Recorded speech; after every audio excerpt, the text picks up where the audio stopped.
हाय grooms, तो देखते हैं कि अर्थ साइन के लिए अभी क्या टाइमलेस मैसेजेस हैं। ये चैनल्ड मैसेजेस होंगे, टाइमलेस गाइडेंस है। So Taurus, Virgo, Capricorn, let's see कि क्या है कार्ड्स। क्यों queen of spirals, seven of scrolls, six of mirrors, the devil, destiny, sacrifice, delegation, green man, surrender to joy, ancient healing,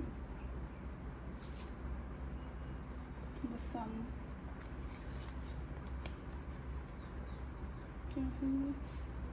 the karmic trench. Okay.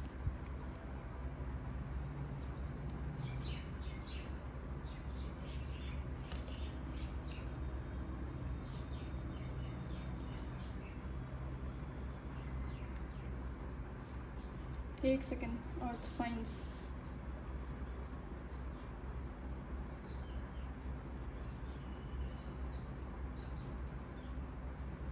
So earth science आपके यहाँ पे जो cards में दिख रहा है कि आप कार्मिक रिश्तों में फंसे हुए थे और वो रिश्ते अब ब्रेक हो रहे हैं। तो ये कार्मिक रिश्ते क्या थे, बहुत ज़्यादा टॉक्सिक थे और ये आपके एंसेस्टर्स की तरफ से आपको पास ऑन हुए। जो पास ऑन तो क्या हुआ, जब होता है एक पैटर्न कोई शुरू हुआ है जनरेशन में तो वो रिपीट होता है और उसे ब्रेक करने की जो कैपेबिलिटी होती है और रिस्पॉन्सिबिलिटी होती है सिर्फ और सिर्फ एक जो ऑनेस्ट पर्सन होता है फैमिली में, जनरेशन में, सिर्फ वही कर सकता है। ऐसा अब फैमिली में तो बहुत सारे बच्चे होते हैं ना, बहुत सारे लोग जन्म लेते हैं, लेकिन और ये भी है कि पैटर्न रिपीट होता है और कभी आपके इमीडिएट फैमिली मेम्बर द्वारा रिपीट होगा तो कभी उनके बच्चों द्वारा रिपीट होगा, बट दैट डजंट मीन कि उसे हर कोई ब्रेक कर लेगा। सो जब कोई एक ऑनेस्ट सोल इन कार्मिक पैटर्न्स को ब्रेक करती है तो वो जनरेशन्स में ब्रेक हो जाता है। नाउ अंडरस्टैंड कि हर इंसान की अपनी इंडिविजुअल रिस्पॉन्सिबिलिटी होती है। ऐसा नहीं है कि आपने कार्मिक पैटर्न को ब्रेक करा जो जनरेशनल पैटर्न है और कोई गलत इंसान है फैमिली में तो उसकी ज़िंदगी में भी ब्लेसिंग्स आ जाएंगी। कई बार होता है बट इसके पूरे चांसेस नहीं होते हैं। अगर आपकी ब्लेसिंग्स की वजह से उसको कुछ मिल रहा है तो वो चला भी जाएगा। क्यों? क्योंकि गलत इंसान क्या होता है, वो उसकी आदत होती है गलत चीज़ में इन्वॉल्व होना। तो आप अगर अभी तक आपने ऐसा नहीं किया तो आई कैन सी कि यहाँ पे एक तो एक रिश्ते ब्रेक हो रहे हैं, होने वाले हैं। दूसरा ये भी है कि आपने रिश्तों के नाम पे सैक्रिफाइस बहुत करा है। आपको ऐसा लगता होगा कि अगर रिश्ता चलाना है तो अपनी लाइफ में बहुत सारी या दूसरे के साथ में एडजस्टमेंट करने पड़ेंगे, गलत एडजस्टमेंट, और सैक्रिफाइस करना पड़ेगा, अपनी खुशियों को, अपनी इच्छाओं को मारना पड़ेगा। तो ये रियलिटी है नहीं। और अब अगेन यहाँ पे बहुत सारी सिचुएशंस होती हैं, डिपेंड करता है कि आप कौन हैं, क्या आपकी इच्छाएं हैं या रही हैं। तो और दूसरा ये होता है कि शादी अगर फोर्स है, लेकिन आपका मन नहीं है, फिर भी आपको प्रेशराइज करा जा रहा है शादी करने के लिए, तो अगर आप उसके लिए आवाज़ नहीं उठाओगे तो कार्मिक रिश्तों में तो आप डेफिनेटली फंसे ही फंसे हो। तो इसमें भी तो रिस्पॉन्सिबिलिटी हमारी होती है ना। क्यों? क्योंकि जो कार्मिक फैमिली होती है वो नेगेटिविटी से कनेक्टेड होती है। उसका काम होता है आपको कार्मिक साइकिल में फंसाए रखना। और इससे आसान क्या हो सकता है ना, किसी के पास में अगर पेरेंट्स होने का टाइटल है तो वो आपको कार्मिक रिश्तों में ईजिली थ्रो कर देंगे बाय मैनिपुलेशन, कि तुम तो बात नहीं मानती हो, तुम तो बात नहीं मानते हो, और आई एम योर पेरेंट्स, इस तरह के जो मैनिपुलेटिव स्टेटमेंट्स होती है। तो ये टाइम है अपने लिए स्टैंड लेने का। एंड अगर अभी मैरिज नहीं हुई है तो डोंट गेट मैरिड। अभी आपकी लाइफ में बहुत सारे कार्मिक पैटर्न हैं जिस पर आपको काम करना है एंड ये कार्मिक पैटर्न ब्रेक करने पड़ेंगे आपको और टाइम इसमें लगेगा, कोई एक दिन का काम नहीं है। लेकिन जब भी कोई कार्मिक पैटर्न रिपीट हो रहा होता है तो सेम सिचुएशन है जो रिपीट हो रही होती है। फॉर एग्जाम्पल कि आपका मन नहीं है किसी काम को करने का और आपको सामने से कोई बोल रहा है कि ये काम कर दो। एक बार हो सकता है आपने कर दिया मन मार के, आपने मना नहीं करा, दोबारा फिर वही चीज़ रिपीट होगी तो दोबारा भी आपने नो नहीं बोला। तो अब क्या है, मेक श्योर कि तीसरी बारी में आप मना करो। जो चीज़ सही नहीं है उसके लिए हाँ मत करो। और जैसे एक और होता है ना कि आपके पास टाइम है या नहीं है, आप दूसरों के लिए अवेलेबल हो, तो वो भी नहीं करना होता है। ये क्या होता है, किसी न किसी प्लैनेट की रेमेडी से भी कनेक्टेड होती हैं चीज़ें, जो इंसान को लगता है ना कि सिर्फ आदतें हैं, नहीं, प्लैनेट की भी रेमेडीज होती हैं ये।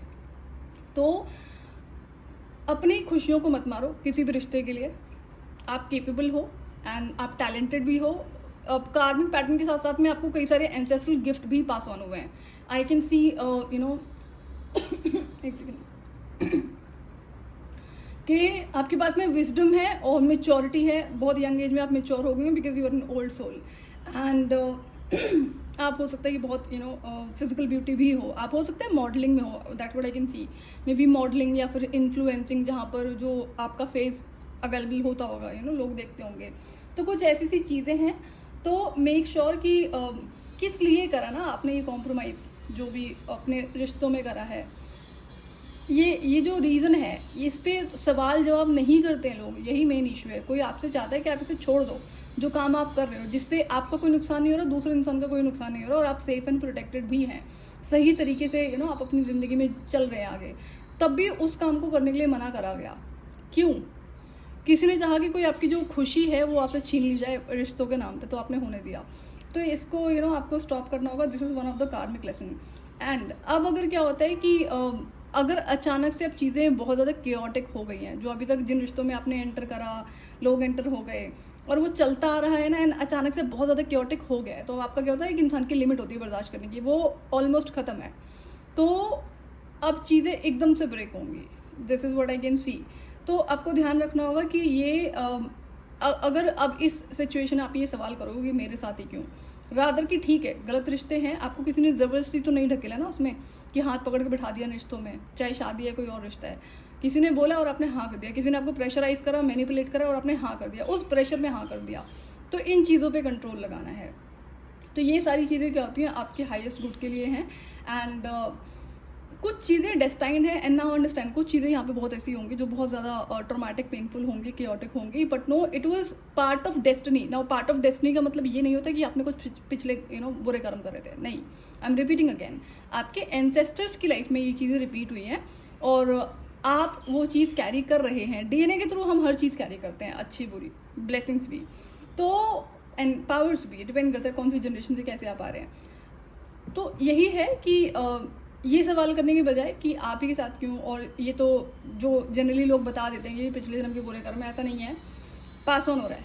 तो ये आप ब्रेक करोगे और सोचो अगर आप ब्रेक नहीं करोगे तो कल को अगर आपकी शादी होगी, फॉर एग्जाम्पल अभी आपका मन नहीं है, आपको फ्यूचर थोड़ी ना पता है, आई can C a marriage in future, a good marriage, लेकिन वो गुड मैरिज आपको तभी मिलेगी जब आप इन पैटर्न्स को ब्रेक कर लोगे। You will learn to have lot of boundaries in your life. Boundaries नहीं होंगी तो टॉक्सिक लोग इजीली एंटर कर ही जाते हैं, और जो अच्छा इंसान होता है ना वो अट्रैक्ट करता है ऐसी एनर्जीज को।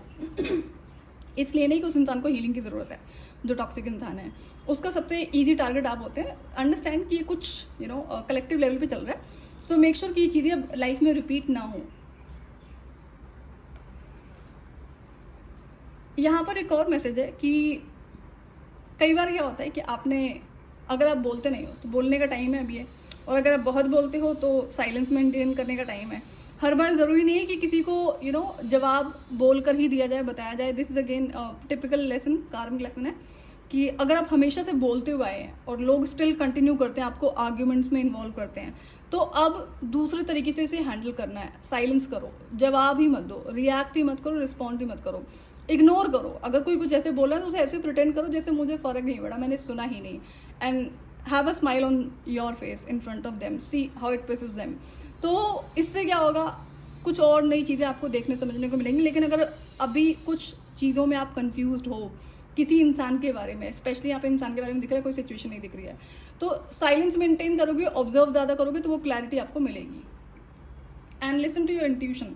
साइलेंस, अगर इंट्यूशन सुनिए तो साइलेंस मेंटेन करना पड़ता है, खुद के साथ में एकांत में बैठना पड़ता है।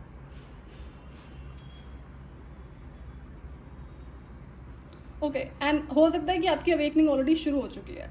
बहुत बार ऐसा होता है, मेजोरिटी ऐसे ही होता है, not all time but high chances कि ऐसा होता है कि अवेकनिंग होने से पहले ना बहुत सारे आड़े टेढ़े इवेंट होने लगते हैं, ट्रोमैटिक, पेनफुल, केओटिक, कई बार बहुत ज़्यादा हॉरर हो जाता है। तो अगर ऐसा तो कुछ हो रहा है तो आपकी अवेकनिंग होने वाली है, और या फिर अवेकनिंग हो चुकी है, हो सकता है इस वजह से आप रीडिंग देख रहे हो। तो अंडरस्टैंड कि आप अकेले नहीं हैं, आपके पास में डिवाइन फोर्सेस हैं जो आपको गाइड कर रही हैं, टाइम टू टाइम वो आपको मैसेजेस देती हैं। अगर आप वाइट बर्ड बहुत देखते हैं, एंड वाइट बर्ड है और ईगल, ईगल्स अगर आपके आसपास ज़्यादा आपको नज़र आ रहे हैं, they are messages, they are guiding you. तो लिसन टू योर इंट्यूशन कि वो क्या बता रहे हैं। कई बार ना कार्मिक लेसन को रिकग्नाइज करने में तब मुश्किल हो जाती है जब हम शांत होने को रेडी नहीं है, जब हम रेडी खड़े हैं लड़ने के लिए। हर बार लड़ के जंग नहीं जीती जाती है, कई बार साइलेंस से भी जीती जाती है। तो यही चैप्टर आपकी ज़िंदगी में आई थिंक यही रिपीट हो रहा है।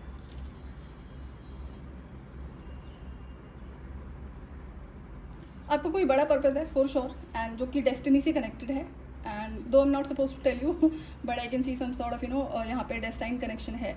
So don't get into that, rather work on yourself. अपने ऊपर काम करो. इनर वर्क यहाँ पे रिक्वायर्ड है, एंड इनर वर्क काफ़ी आपको ज़्यादा करना पड़ेगा, क्योंकि दूसरा यहाँ पे I can see lot of creative gifts आपके पास में हैं. चाहे वो आपका जो भी चाहे मॉडलिंग आप कर रहे हैं, इन्फ्लुएंसिंग कर रहे हैं, बट सिंगिंग होगा, राइटिंग होगा, दीज आर द टैलेंटेड जो स्किल्स आपको आपके एंसेस्टर्स की तरफ से पास ऑन हुए हैं. आपकी अपनी एनर्जीज बहुत हीलिंग है, तो ये भी एक रीज़न है कि आप गंदे गलत लोगों को अट्रैक्ट करते हैं. तो जो कार्मिक लेसन है वो एक बात है, लेकिन जब किसी की एनर्जीज बहुत हीलिंग होती है तो वो डेफिनेटली ऐसे हर तरह की इंसानों को अट्रैक्ट करते हैं विदाउट डूइंग एनीथिंग, और हर तरह की एंटिटीज़ को भी अट्रैक्ट करते हैं. तो आपकी ज़िंदगी में लॉट ऑफ बाउंड्रीज का होना बहुत ज़्यादा इंपॉर्टेंट है. अपनी एनर्जीज़ को प्रोटेक्ट कैसे करना है वो सीखना है. कई बार क्या करते हैं लोग कि डिफेंसिव हो जाते हैं. तो अब ये क्या होता है, स्केपिज्म है. नहीं, उसको फेस करना सीखो. अगर कोई सामने खड़ा है, आपको नहीं बात करनी, आप उसकी एनर्जी को फील कर सकते हो. पता है कि वो गलत इंसान है, उसकी इंटेंशन गलत है, तो वो इंसान फिर भी आपसे कोशिश कर रहा है, तो उसे तमीज़ से समझाया जा सकता है, भाई I am not interested in talking to you, as simple as that. ज़्यादा हर बार बोल के बताने की जरूरत नहीं पड़ती है, समझ में आ जाता है लोगों को. बस आप उसमें इंडल्ज मत हो. तो 2-4 बार कोई कोशिश करेगा, वो अपने आप पीछे हट जाएगा. तो ये आपको करना पड़ेगा. आई थिंक हो सकता है कि किसी ना किसी रीजन से आप बात करना शुरू कर देते हैं लोगों से ना, तो इस पर ध्यान देने की ज़रूरत है. और अगर आपके माइंड में ऐसा है कि भाई जो रिश्ता होता है उसका नाम ही सैक्रिफाइस है, नहीं, गलत डेफिनेशन है. ये रिश्ते का नाम सैक्रिफाइस नहीं होता है. तो एडजस्टमेंट होती है, एडजस्टमेंट की भी डेफिनेशन बदल दी गई है. तो अपनी चीज़ों को गिव अप करना ये गलत चीज़ है. फॉर एंड आई कैन सी यहाँ पे किसी फीमेल की रीडिंग है, तो अगर किसी मैस्कुलिन की तो आप प्लीज़ देख लेना. आई सी बहुत कम मैस्कुलिन्स यहाँ पे I can see. But then जो फीमेल है, फॉर एग्जाम्पल कि आपको कोई अपने करियर पे गिव अप करने के लिए बोल रहा है और आपके पास में किसी तरह का सपोर्ट नहीं है. किसी तरह का अगर सपोर्ट है भी, तो क्या वो हमेशा रहेगा? क्या आपको इस बात की अश्योरेंस है कि वो इंसान हमेशा आपका साथ देगा और देगी? तो अपने ऊपर डिपेंड रहना इज़ द मेन जो भी चीज़ है यहाँ पे ना, कि वो सबसे बड़ा सोर्स है, सबसे बड़ी स्ट्रेंथ है आपकी, कि जो भी चीज़ों की डिपेंडेंसी वो आपकी अपने ऊपर होनी चाहिए या फिर गॉड के ऊपर होनी चाहिए, किसी दूसरे इंसान के ऊपर नहीं होनी चाहिए. इवन तब भी जब आपकी शादी हो जाएगी तब, ठीक है, वहाँ पे आप मैरिड हैं, आप अपनी अर्निंग कर रहे हैं, and you are not showing ego, but आप अपनी रिस्पॉन्सिबिलिटी भी निभा रहे हैं जो फैमिली के लिए रिस्पॉन्सिबिलिटी होती है. और वो ऐसा नहीं है कि कोई बर्डन करा जा रहा है, वो रिस्पॉन्सिबिलिटीज शेयर्ड होती हैं. तो अगर आपके अंदर ये आदत है, this is another thing I can सी, कि आप खुद से ना सारा काम करने की कोशिश करते होंगे, मैं ये भी कर देती हूँ, वो भी कर देती हूँ, उसको हेल्प हो जाएगी, कोई बात नहीं मैं कर देती हूँ. तो इन चीज़ों पे कंट्रोल आपको लगाना पड़ेगा. आई कैन सी सच हैबिट्स से.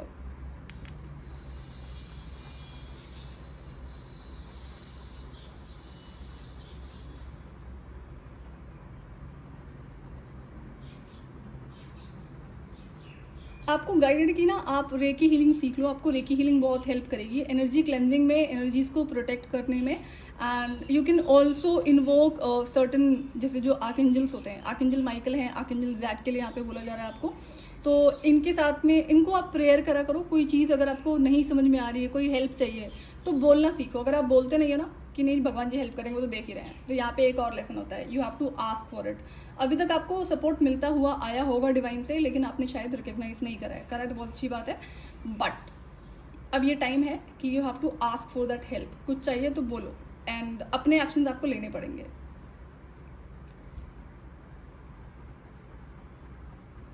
और मैस्कुलिन फेमिनिन एनर्जी का बैलेंस आपको करना है. एंड यहाँ पे इंट्यूशन से बहुत सारी चीज़ें कनेक्टेड है. अगर आप हमेशा क्योटिक सिचुएशन में रहोगे, साइलेंस नहीं मेंटेन करोगे, दूसरे क्या होता है, अगर आप अकेले बैठे हो, उसमें थॉट्स चल रहे हैं आपके माइंड में ना अगेन एंड अगेन, तो भी आप अपनी इंट्यूशन को सुन नहीं पाओगे. तो मेक श्योर कि ये इस पर ज़्यादा ध्यान देने की ज़रूरत है. क्यों? क्योंकि अवेकनिंग हुई है, तो बहुत सारी चीज़ें अब आपको बताई जा रही हैं, तो वो सुनना बहुत ज़रूरी है. I read this card. I make like the mayor of multitasking and delegate duties left and right, then let them drift away from my awareness, certain that they will get done rather than micromanage. I macromanage for now. I am only focused on the biggest element of the journey. What's our galaxy up to? Why wasn't it at the last meeting? तो ऐसे आपको ना बहुत आदत होगी दूसरों के काम की रिस्पॉन्सिबिलिटी ले लेने की, या किसी ने आपको बोला ये भी कर दो वो भी कर दो, तो आप मना नहीं करते हो. You have to learn to say no to people. और इस बारे में नहीं सोचना. अगर ऐसा ख्याल आता है कि भाई कोई बुरा मान जाएगा, तो मान जान दो, कोई बात नहीं. तो ये ज़रूरी है आपके लिए करना. सो और सेकंड ये थी आपकी रीडिंग. अगर आपसे रेजोनेट करती है तो आप गाइडेंस को फॉलो कर सकते हैं और चैनल को सब्सक्राइब कर सकते हैं आने वाले फर्दर वीडियोज़ के लिए. Till then bye bye.